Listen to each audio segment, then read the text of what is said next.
আজকে আমাদের এটা প্রথম মাছ, যেটা আমাদের খুবই ভালো লেগেছিলো। একটু বড় সাইজের কাতলা হয়েছিল অনেকদিন পরে।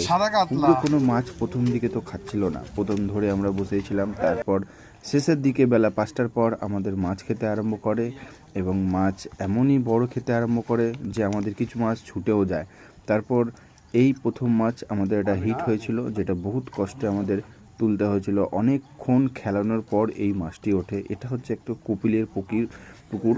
এই পুকুরে আমরা স্বভাবত খুব কমই মাছ ধরি। আগে মাছ খুবইটাই ছিল, কিন্তু মাছ তুলে নেওয়া হয়েছিল। আর কিছু পুরনো মাছ থেকে গেছিলো, যেগুলো যথেষ্ট বড় হয়েছে।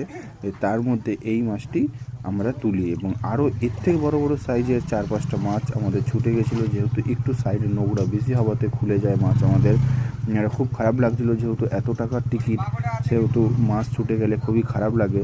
খুব কষ্ট করে এই মাছটা আমাদের খেলিয়ে তুলতে হয়েছিল। দেখতেই পারছো, আশেপাশে জঙ্গল থাকার কারণে মাছ আমাদের প্রচুর পরিমাণে ছুটে গেছে। বহুত কষ্টে আমরা এই মাছটি তুলি, এবং এর পরপরই দুটো মাছ হিট হয়। তো এত বড় কাতলা দেখে আমাদের সত্যি খুব ভালো লাগছিল যে না, কাতলাটা একটু সাইজের আছে। সো কেমন লাগলো ভিডিওটা বন্ধুরা জানিয়ে।